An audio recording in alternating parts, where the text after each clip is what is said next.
कितना से 28 मई 1968 बच्चों को आत्माभिमानी होकर के बैठना है। इसको कहा जाता है मन मना भव।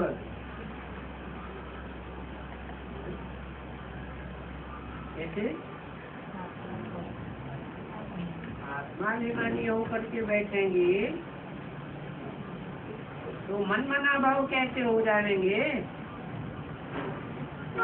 तो बाप के मन में तो बच्चों के मन में कैसे हो जाएगा? बाप है ही असोचिता, निसंकल्प, निराकारी, निर्विकारी, निर्हंकारी। तो बच्चे अगर बिंदु स्टेज में टिके होंगे, विचार की याद में टिके होंगे तो कैसे मन मना भव होंगे। अर्थ है अपन को आत्मा समझ करके बैठो। देह सहित जो भी है, चाहे अपनी देह है, चाहे संबंधियों की देह है, मित्रों की देह है, देह के पदार्थ हैं, उन सभी को भूलो। देह आत्मा याद है। हम सभी आत्मा आत्मा बदस भाई भाई।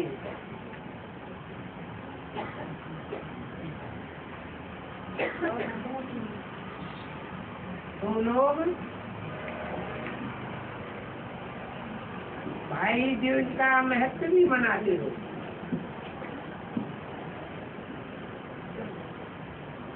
दिन मुकर्रर होता है, आप कुछ भी समझते नहीं। अभी भाई भाई का तो बाप बैठ समझाते।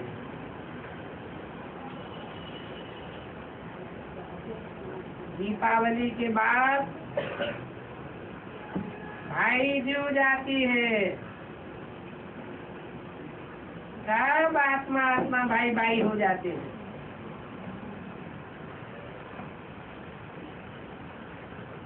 आत्मा सभी ब्रदर्स है ना, सभी ब्रदर्स को वापस जाना है। और सभी जब भाई भाई बनते हैं तो फिर कोई भी ऐसा उल्टा पुल्टा वातावरण चल नहीं सकता।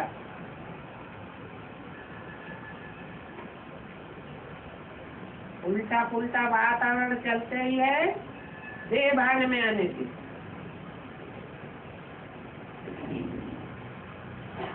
आत्मा आत्मा भाइयों का तो लेवल होता है ना।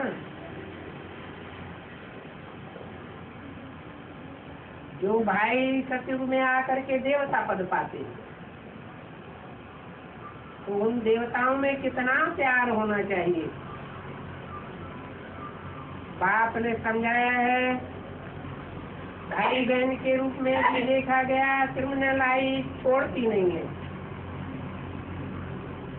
माया का थप्पड़ लग जाता है। इसलिए बाबा ने फिर और ऊंची चोटी बताई कि एक दो को आपस में भाई भाई समझो, क्योंकि हम आत्माओं को अभी बाप के घर वापस जाना है। अपन को भाई भाई समझने से कोई भी प्रकार का विरोध आदि सब निकल जाता है। तुम अपन को भाई भाई समझ करके पुरुषार्थ करते हो। एक बात को ही याद करना है, दुनिया में ये कोई भी नहीं जानते हैं कि हम भाई भाई हैं। और इस शरीर से पाठ बजाए रहे हैं। अभी बाप ने कहा है पावन बन करके वापस जाना है। और जो भी देह के संबंध है उनको देखते हुए, उनके साथ में रहते हुए भी सभी को भूलना है। बुझियो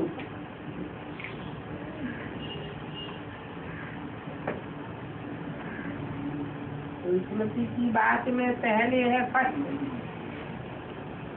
आत्मा, पीछे शरीर। घर में रहते हुए भी भाई भाई समझना है। वो एक्टर्स होते हैं, नाटक में पार्ट बजाने जाते हैं तो कपड़े आदि बदलते हैं ना। तुमको तो ये सारे शरीर बदलने।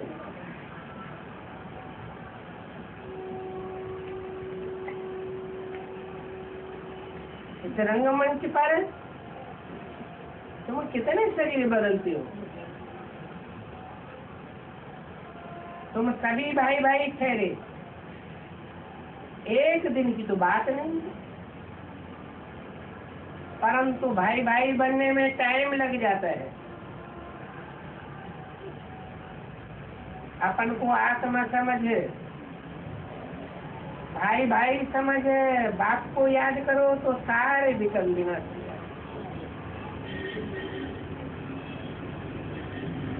आत्मा आत्मा भाई भाई का आपस में कोई भी हिसाब किताब नहीं लेना चाहिए।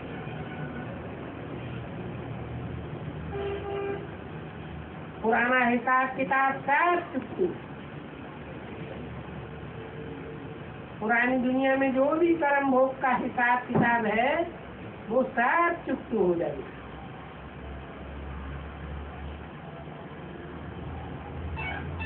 तुम सभी भाई भाई आत्मा समझने के कोई साथ से सतोपदान बनते हो। अभी टाइम तो बहुत नहीं है, टाइम बहुत ही थोड़ा है और प्रैक्टिस बहुत ही करनी है।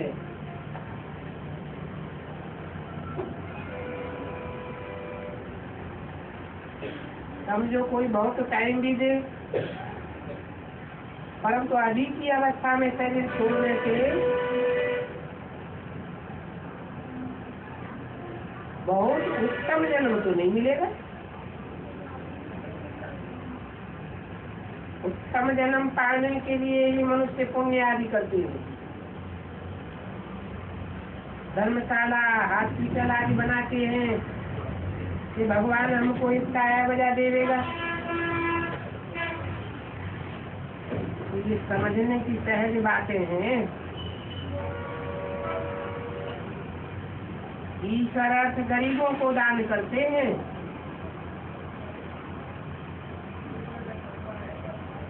ईश्वर अर्थ क्यों करते हैं?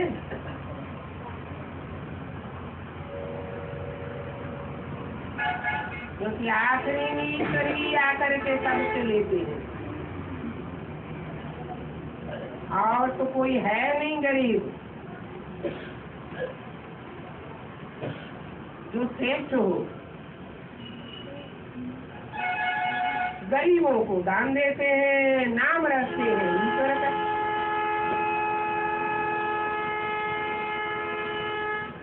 कहते हैं श्री कृष्णार्पण, कृष्ण को भगवान समझ लिया, श्री कृष्ण शरण। अब है तो ये रंग ना। तो देखो वह लोग कृष्ण को भगवान समझ लेते हैं, परंतु कृष्णार्पणम ये कहना ही रंग हो जाता है।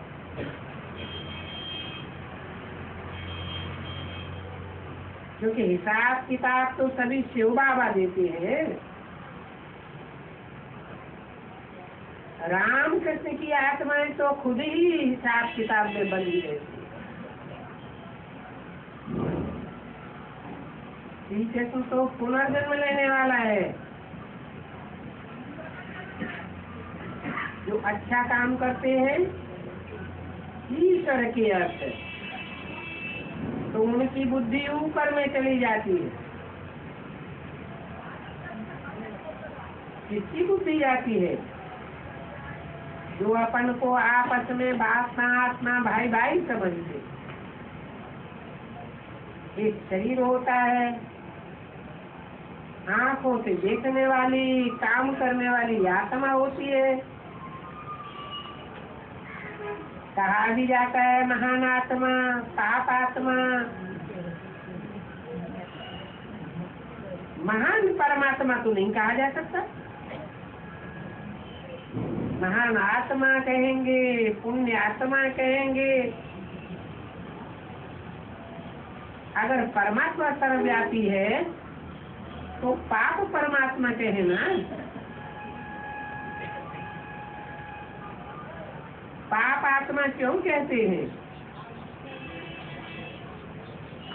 वो लोग फिर कह देते हैं आत्मा निर्लेप है, उन पर कोई लेप क्षेप नहीं करता है। परमात्मा सर्वव्यापी है तो देखो अनेक मत हैं।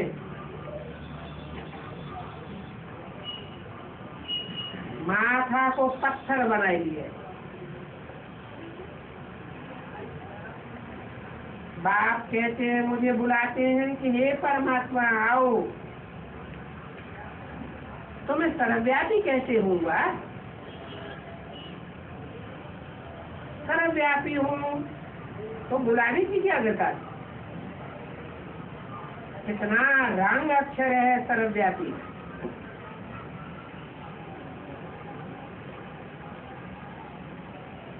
सर्वव्यापी है तो कुत्ते बिल्ले में भी परमात्मा है। अब कुत्ते बिल्ले को पतित पावन कहें क्या? कितना मुझारा हो गया।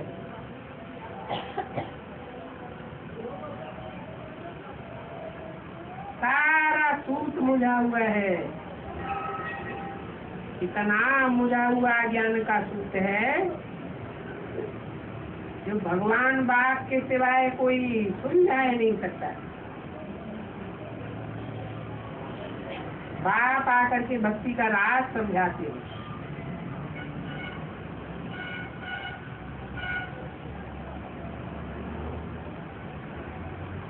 संगम में ही बाप आते हैं और भक्ति की बातों को ज्ञान मार्ग से टैली करके बताते हैं। ये काम बाप के सिवा और कोई कर न सके। क्योंकि रचयिता और रचना को कोई भी जानते ही नहीं है। कह देते हैं परमात्मा सर्वव्यापी। आगे ऋषि मुनि फिर भी तत्वप्रधान थे। उनको घर बार से वैराग्य आता था। निवृत्ति मार्ग का धर्म ही है ऐसा। उनको जंगल में ही मजा आता है। कुंभ आदि के मेले पर कितने नागे आदि जाते हैं। बाप कहते हैं सन्यासी गुरु और लोग आदि को समझने समझाने में अभी अजन बहुत देरी है। जब इन साधुओं को ज्ञान देंगे तो बड़ा भारी रिवोल्यूशन हो जाएगा।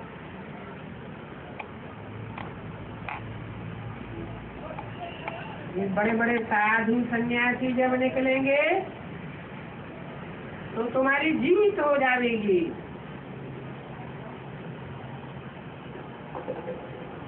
फिर उनके शिष्य बिगड़ जाएंगे।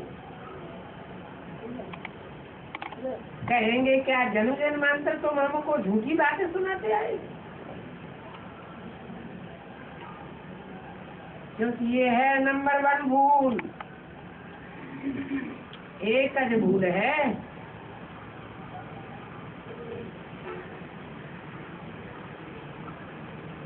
बाप कहते हैं ये बड़ी सी बड़ी भूल है। तो भूल के कारण भक्ति मार्ग में कोई का भी कल्याण नहीं होता है। कल्याणकारी मनुष्य होते ही है सत्युग में। अभी तो सब एक दूसरे का कल्याण करते रहते हैं। 28 मई 1968 की वाणी का दूसरा पेज।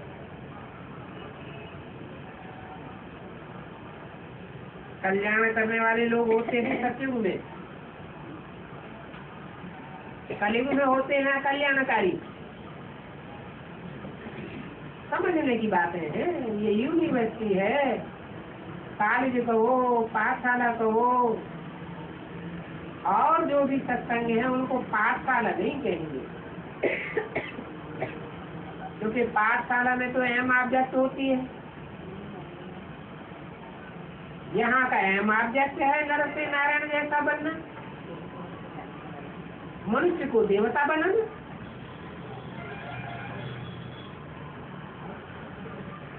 भक्ति मार्ग में यह भी सत्यनारायण की कथा सुनती है, नर से नारायण बनने की कथा है।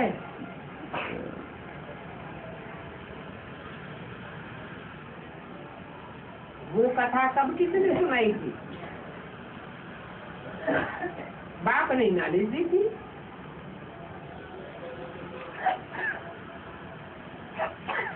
इनको कथा क्यों कहते हैं? जो कि पुरानी बात है,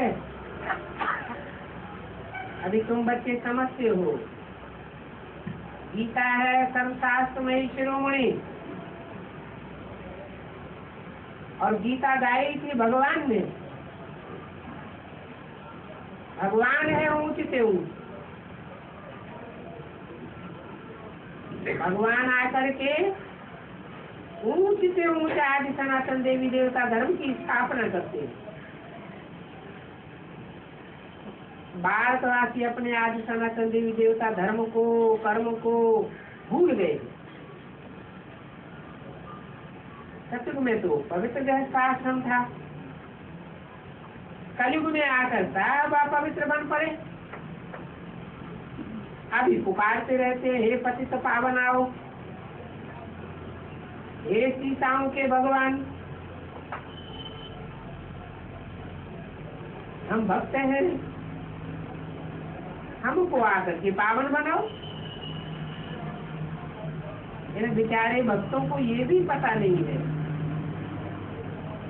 तो देवताओं के आगे गाते रहते, आप सर्वगुण संपन्न संपूर्ण निर्विकारी हो, हम भिखारी हैं, हम निर्गुण हारे में कोई गुण नहीं। उन देवताओं से जाकर के भिक्षा मांगते। अभी वो इसको जड़ चित्त है, वो क्या भिक्षा देंगे? जड़ चित्र यादगार बने हुए हैं। जबकि भगवान इस धरती पर आते हैं तो जरूर चैतन्य होना चाहिए। अभी तो तुम हो पुरुषोत्तम संगम युग पर, अभी इस युग पर ही तुम यह बनते हो। त्रेता द्वापर कलयुग में क्या होता है ये जरूर मनुष्य ही जानेंगे, जानवर तो हिस्से नहीं जानेंगे। अगर मनुष्य होकर भी नहीं जानते तो जानवर से भी बदतर है। ये आसुरी रावण राज्य है ना, ये बात भी कोई समझते नहीं है कि हम आसुर हैं, क्योंकि आसुरी पराये राज्य में है। यथा राजा तथा प्रजा, सब दुखी है, ये है ही दुख का। और रावण एक तो दुख धाम में है, सभी का दुश्मन। इसका प्रूफ है कि उनका एक जी बनाए जलाते हैं, जो बहुत दुख देते हैं उनका एक जी बनाकर जलाते हैं ना। हिंदुओं को ये भी पता नहीं है कि हम क्यों जलाते हैं और कब से जलाते आते हैं। अक्षर भी कहते हैं राम राज्य रावण राज्य। राम राज्य सतयुग में, रावण राज्य कलयुग में, और अभी तो सभी असुर। जो देवताएं थे वो भी असुर बन गए। देवताएं तो कब विकार में नहीं जाते हैं ना, गंदा खाना नहीं खाते हैं, उनको कहा जाता है संपूर्ण निर्विकारी। तुम समझते हो ये हमारे पूज्य देवी देवताएं थे, पूज्य इतने पवित्र और पुजारी इतने गंदे, ये भी समझ की बात है ना। ये पूज्य देवी देवताएं होकर के गए, हमने ही 84 जन्म लिए। भक्त तो समझते हैं कृष्ण ही कृष्ण है, जिधर देखो कृष्ण ही कृष्ण। राधे के भक्त कहेंगे जिधर देखो राधे ही राधे। अभी परमात्मा तुम्हारे में भी है, हमारे में भी है, राधे में भी है, कृष्ण में भी है। आखिर वो परमात्मा है कौन? इन देवताओं के आगे जाकर के कहते हैं आप निर्विकारी हो, हम विकारी हैं, हमारे ऊपर कृपा करो, दया करो। अभी कृष्ण आदि देवताएं कैसे कृपा करेंगे? वो तो पुनर्जन्म लेने वाले हैं। पुनर्जन्म लेने वाले जरूर नीचे गिरेंगे सुख भोगते भोगते। वो क्या दया करेंगे? ये सभी पतित विकारी हैं। साधु संत महात्मा आदि सभी विकार से पैदा होते। साधु लोग भी जानते हैं कि स्नान करने से हमारी सदगति होगी, समझते हैं कि पावन गंगा हमको पावन बनावेगी। अरे पतित पावन तो परमपिता परमात्मा है, ये पानी की गंगा। परमपिता परमात्मा को ज्ञान का सागर कहा जाता है। सागर का मंथन शास्त्रों में गाया हुआ है। पानी के मंथन से क्या निकलेगा? जो बाप पतित पावन है वो ही आकर के हमको पावन बना देंगे। एक दो की तो बात ही नहीं है। और पावन भी एक को नहीं, सभी को बनाना चाहिए। सभी बाप कोई बुलाते रहते हैं, हे पतित पावन आकर के हमको पावन बनाओ और पावन दुनिया में ले चलो। भारत में जब इनका राज्य था तो और कोई राजा ही नहीं थी,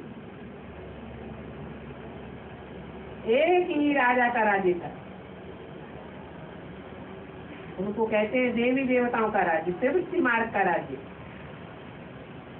भारत जैसा पवित्र खंड और कोई बन ही नहीं सकता। सब त्रिवृत्ति मार्ग वाले। ये तो बात है सभी बाप बैठ समझाते हैं। ये और सब धर्म निवृत्ति मार्ग वाले कहते हैं। भक्ति मार्ग में माला तो बहुत फेरी,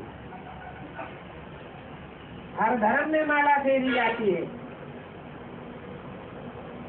जब से भक्ति शुरू करते हैं माला फेरना शुरू कर देते हैं।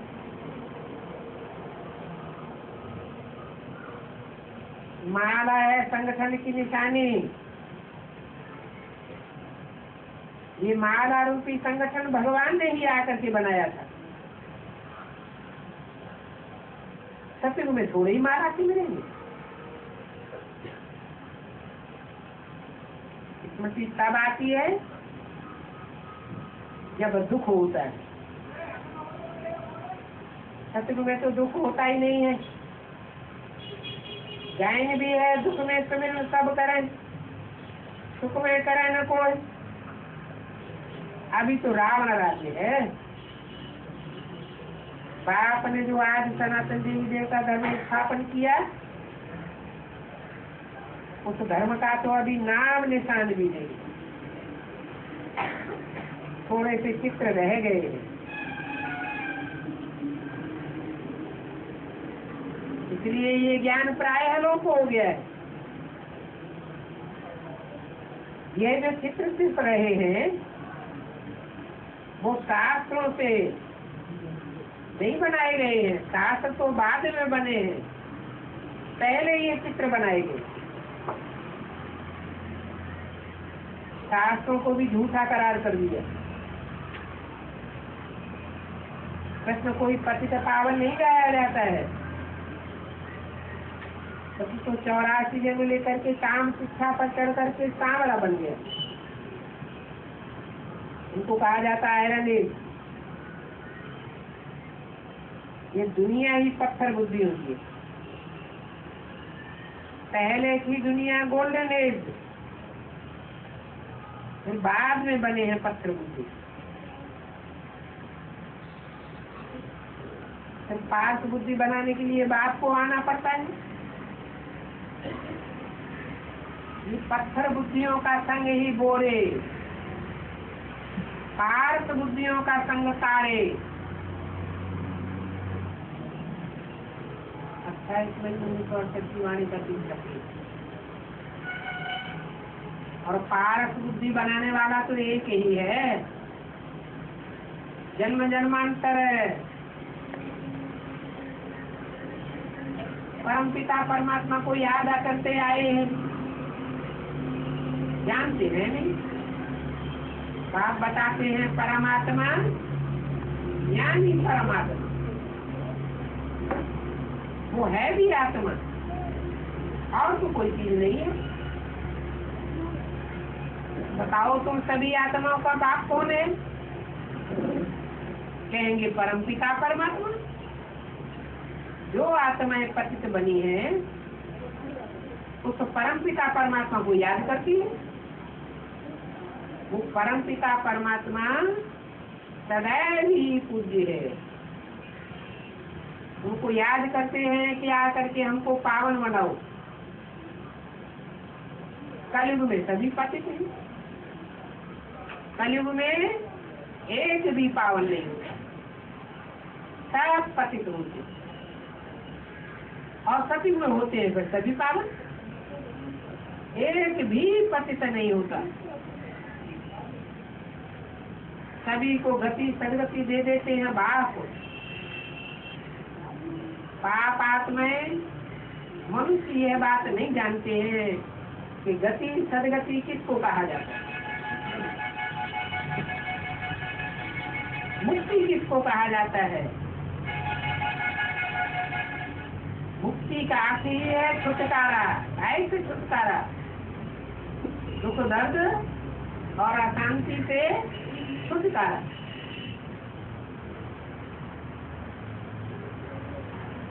छुटकारा तो मिल गया, देह से ही छुटकारा मिल जाता है, देह के बंधन से छुटकारा मिल जाता है। आत्मा जाकर परम धाम में बैठती है, बिंदु बन जाती है, परंतु वहाँ सुख तो नहीं है। तो गति तो हुई, परंतु सदगति नहीं कहेंगे। सतगति होती ही है सतयुग में। मुक्ति धाम को सतयुग ने सतगति नहीं कहेंगे। तुम सतयुग में थे, फिर तुमने 84 जन्म लिए। तो सतयुग में सिर्फ देवी देवताएं ही रहते हैं, फिर पवित्र आत्माएं ऊपर से आती रहती है। सतयुग में तो बहुत ही छोटा झाड़ होता है।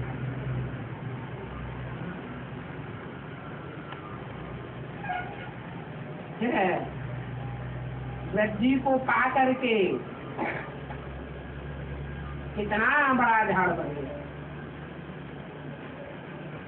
अभी देखो झाड़ की आयु आकर के पूरी हुई है। तो मनुष्य चैतन्य की झाड़ का बीज भी चैतन्य है। चैतन्य किसको कहा जाता है?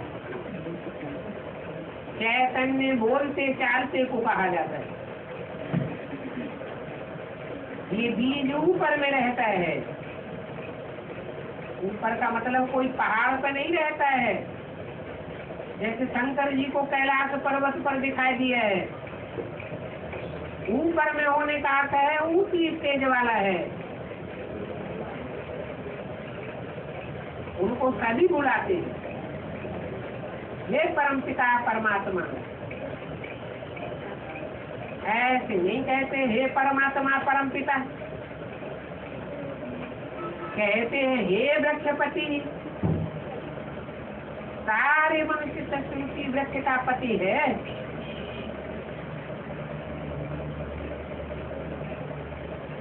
ये वैरायटी धर्म का उल्टा झाड़ है।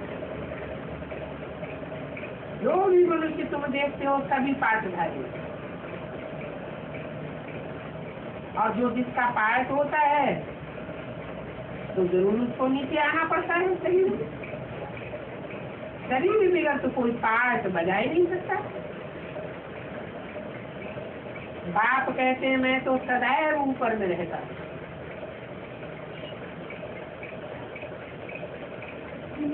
सुखधाम में स्थापन करके जाता हूँ, फिर तुम सुखी रह जाते हो। सुखी सुख आयु भी बड़ी।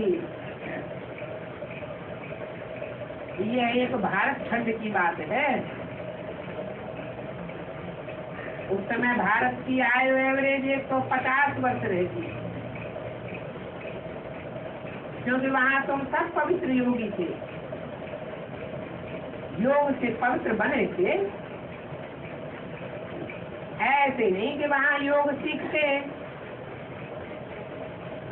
वही देवता है, फिर पुनर्जन्म लेते लेते अभी देखो कितनी आयु उनकी कम हो गई।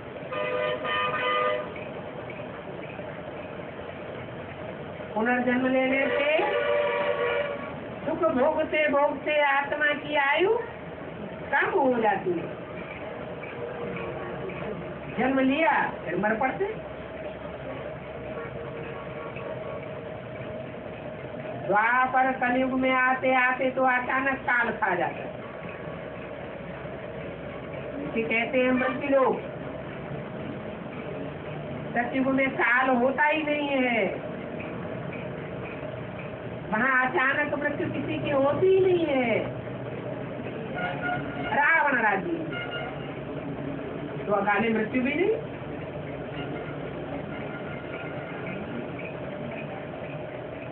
वही है अमर लोग। वो देवताओं को साक्षात्कार होता है, समझते हैं बच्चा गर्भ में आया, वहाँ विकार की बात नहीं होती। विपरीत कोई भी कार्य नहीं होता जो दुख दे।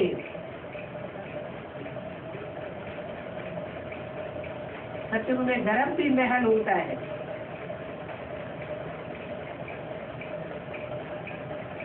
पाप करने वाला कोई होता ही नहीं जो सजा भोगे। यहाँ तो रावण राज्य में गर्भ जेल भी है। गर्भ जेल में जाते हैं फिर तौबा करते हैं, हम कब पाप नहीं करेंगे। परंतु इस रावण राज्य में तो सभी जेल वर्ड थे। जैसे जेल की चिड़िया होती है, जेल में ही उड़ती रहती है, बाहर कहीं जाएगी फिर जेल में उड़कर आ जाएगी। ऐसे ही सब गर्भ जेल में जाते रहते हैं, सजाएं खाते रहते हैं, पाप करते रहते हैं। अभी इन बहुत जन्मों के पापों से कैसे छूटे। भक्ति मार्ग में तो कहते हैं राम राम कहो तो राम मिल जाएगा। बाप कहते हैं ये माला आदि फेरना ये तो कोई काम का नहीं। रोज कोई 100 माला कोई 50 माला फेरते हैं, फिर भी सीढ़ी तो उतरते ही जाते हैं ना। परंतु पत्थर बुद्धि कोई समझेंगे नहीं। क्यों नहीं समझेंगे? नहीं समझेंगे तो समझो स्वर्ग के लायक नहीं। जो स्वर्ग में आए ही नहीं होंगे वो नहीं समझेंगे। कौन समझेंगे? जो स्वर्ग में आए होंगे उन्हीं की समझ में बैठे। देर में आए होंगे तो देर में बैठेगा। पहले पहले स्वर्ग में आए होंगे तो पहले बुद्धि में बैठेगा। देवी देवता धर्म वाले भी अभी हैं, ऐसे कि नहीं है, परंतु सिर्फ पतित बने, इसलिए अपन को देवता नहीं कहला सकते। बात समझाते हैं तुम पवित्र प्रवृत्ति मार्ग वाले। अभी फिर उस पवित्र प्रवृत्ति मार्ग में कौन ले जाएगा? ये साधु संत महात्मा है तो निवृत्ति मार्ग वाले हैं, ये कैसे ले जाएंगे? बाप ने ही आकर के पवित्र प्रवृत्ति मार्ग बनाया बेहद का, और पवित्र प्रवृत्ति मार्ग के धर्म की स्थापना करते हैं। बाकी सभी शांति धाम में रहते हैं। तो बताओ, स्वर्ग नई दुनिया पवित्र प्रवृत्ति मार्ग कौन स्थापन करेंगे? क्या ये मनुष्य स्थापन करेंगे? कब नहीं कर सकते। मनुष्य को का पतित पावन नहीं कह सकते। उनका तो मन ही चलायमान रहता है, चंचल रहता है। बाप को ही पतित पावन कहा जाता है। जो काप जन्म नहीं लेते, जन्म मरण के चक्र में नहीं आते, नीचे नहीं गिरते, बाप कहते हैं मैं साधारण पति तन में आता हूँ। जो गोरा तो अभी पतित बना है, अभी इनकी वानप्रस्थ अवस्था है। जब वानप्रस्थ अवस्था होती है तब मैं आता हूँ। जो बूढ़े होते हैं वही वानप्रस्थ अवस्था लेते हैं, फिर गुरु के संग में जाकर बैठते हैं।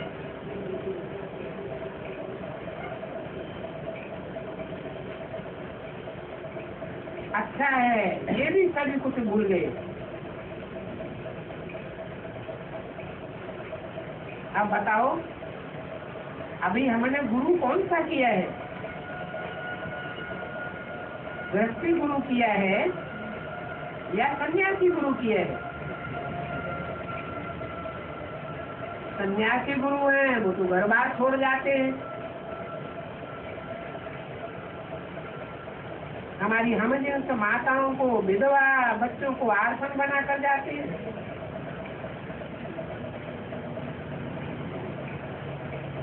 ये बातें बेहद में भी बाप बैठ समझाते हैं,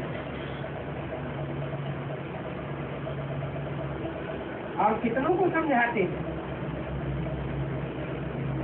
इनमें समझ कुछ भी नहीं है, उन्हों को बैठ समझाते हैं।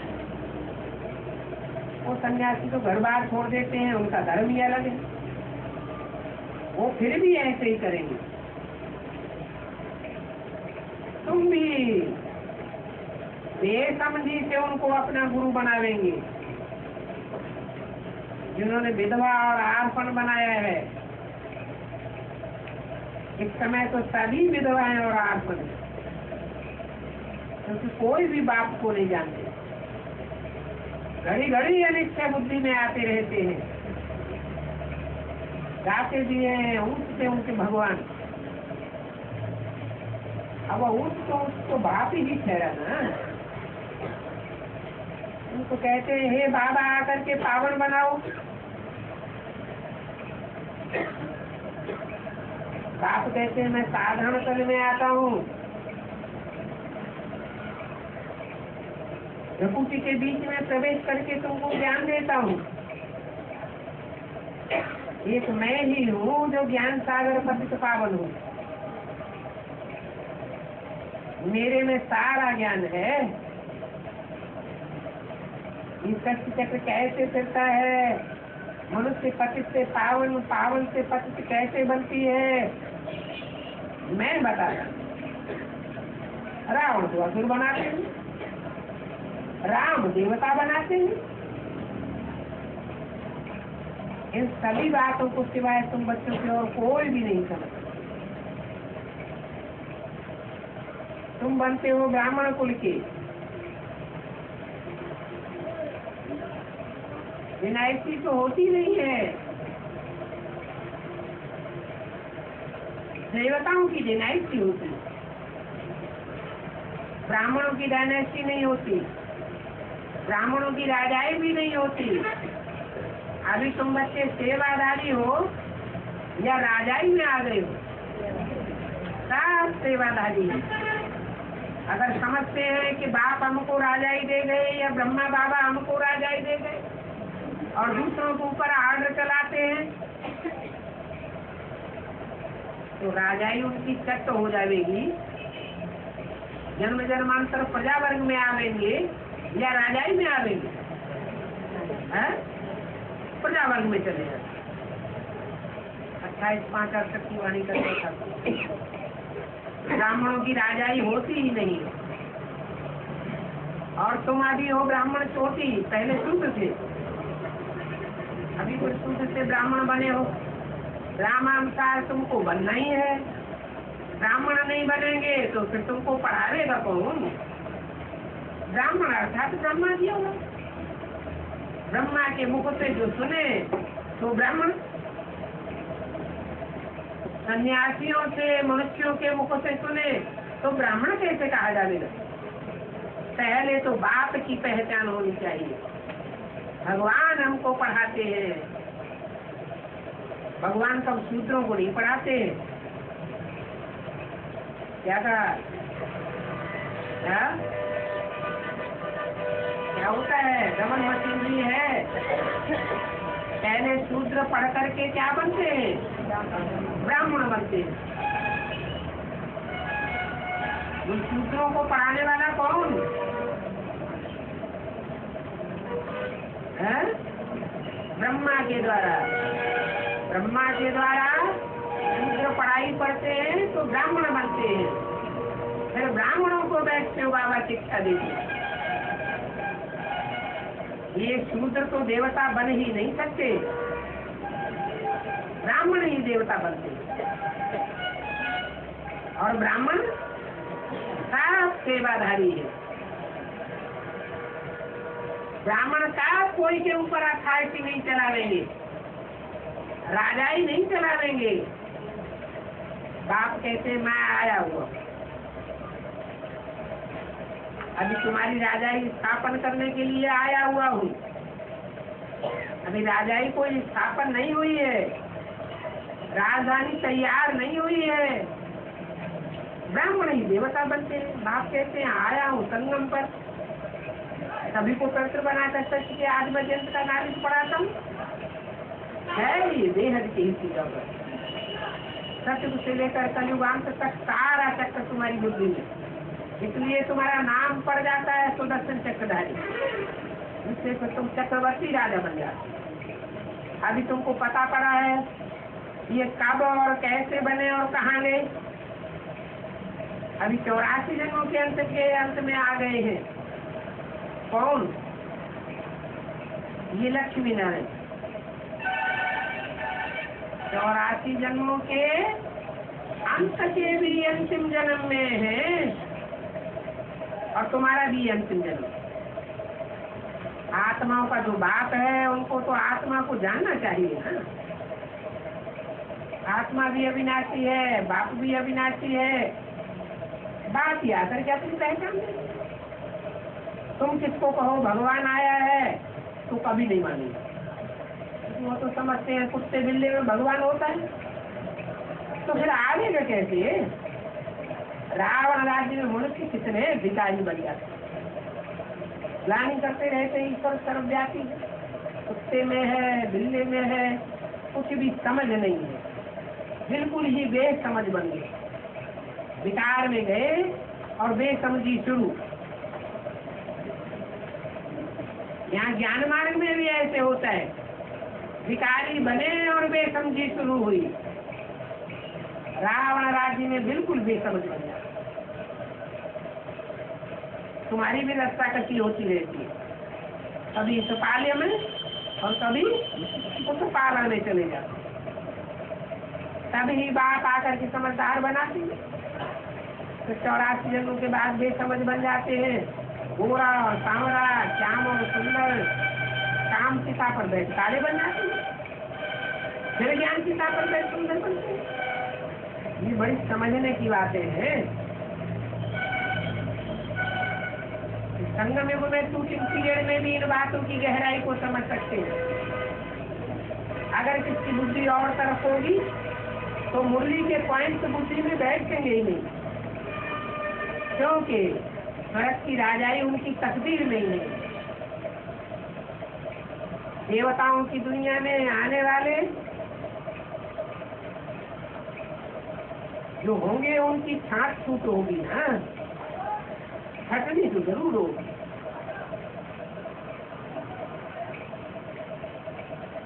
जिनकी छटनी होगी बाहर निकाल दिए जाएंगे, वो यहाँ बैठे भी जैसे कि सुनेंगे नहीं। मेहनत करने वालों को स्कॉलरशिप मिलती है,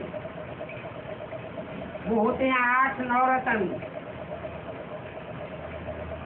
नवरत्न की अंगूठी पहनते हैं ना, बीच में एक है, बाकी है आसपास। तुम बच्चों को ये जो स्वर्ग में पहले पहले राजे बनते हैं उनको ही जाना। जब वृक्षपति आते तो वृक्षपति की दशा बैठती है। इस समय रावण राज्य में तो सभी की रावण की दशा है। भिखारी है, तुम अभी निर्विकारी बनते हो, वृक्षपति बाप के द्वारा निर्विकारी बनते हो। तुम्हारे ऊपर वृक्षपति की दशा है। कौन है वृक्षपति? तो मनुष्य शक्ति का वृक्षपति कौन है? कोई कहेंगे केवल निराकारी दुनिया का वृक्षपति है या साकारी दुनिया का वृक्षपति है? निराकारी दुनिया में तो अजर हमारा विनाशी आत्माएं रहती, उनका पति बनने की तो बात ही नहीं। पति साकार में होता है या निराकार में होता है? तो साकार में ही कहा जा सकता है। स्कूल में बच्चे बैठते हैं तो बच्चों में भी दशाएं बैठती हैं। कोई के ऊपर राहु की दशा होती है तो कुछ भी पढ़ाई लिखाई नहीं पढ़ते, कोई तो अच्छा इम्तिहान पास कर लेते, कोई कम। कोई वकील ऐसे होते हैं जो एक एक केस का लाख लाख रुपया कमाते हैं। कोई तो ऐसे होते हैं कि उनको पहनने के लिए पूरे कपड़े भी नहीं होते। तो देखो पढ़ाई में नंबरवार होते हैं। अब इम्तिहान तो एक ही है, ये कोई सत्संग नहीं है, ये तो पाठशाला है। और वास्तव में वो भी कोई सत्संग नहीं है। वो भक्ति मार्ग में तो सब लत संग हैं, सबको नीचे की लात मार करके नीचे ही गिराते हैं। शूटिंग कहाँ होती है? सत्संग में, भक्ति मार्ग में लात मार करके नीचे गिराते रहते हैं। इसकी शूटिंग कहाँ होती है? अभी ब्राह्मणों की संगम की दुनिया में ही इसकी शूटिंग हो रही है।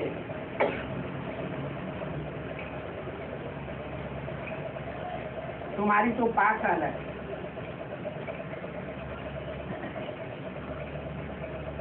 वो भक्त तो नीचे ही उतरते जाते, जो मिशन ड्रामा घूमता रहता है। फिर आकर के बाप 1 सेकंड में चढ़ाई देते। बाप को याद करो और विकल्प बिना, मैं गारंटी करता हूँ, क्योंकि ये है योग आदमी जिससे तुम्हारे पाप कटते हैं। बाकी माला आदि कुछ फेरने की दरकार नहीं है, कुछ भी याद नहीं करो, क्योंकि आत्माओं को अभी वापस घर जाना है। मौत तुम्हारे सामने खड़ी है। पावन बनकर पावन दुनिया का पद पावेंगे, नहीं तो पावन पद मिलेगा नहीं। अच्छा, बच्चे जानते हैं कि ज्ञान की सदगति भक्ति से दुर्गति होती। उतरते उतरते तुम एकदम पट में पड़ जाते हो, तमो प्रधान बन जाते हो, फिर बाप आकर के तुमको फल देते। और पतित तो होते ही हैं बेसमझ, पौड़ी मिसल होते हैं। पतित हैं तो पौड़ी मिसल, पावन होते हैं तो समझदार। तेरा बाप आकर हीरे जैसा बनाते हैं, फिर तुम भक्ति मार्ग के धक्के क्यों खाते हो? आधा कल्प तुमने धक्के खाए। ज्ञान भक्ति से वैराग, ज्ञान से दिन सचिव त्रेता, फिर होता है भक्ति। भक्ति शुरू हुई रावण राज्य द्वापर में, कलयुग में, फिर चाहिए सारी दुनिया का वैराग। बाप कहते पुरानी दुनिया का विनाश सामने खड़ा है, इसलिए विनाश से पहले तुम बेहद के बाप से वर्षा ले लो। बाप आते हैं तो भक्ति बंद हो जानी चाहिए। फिर होता है ज्ञान, ज्ञान मार्ग जिंदाबाद, भक्ति मार्ग मुर्दाबाद। अच्छा, मीठे मीठे को याद कर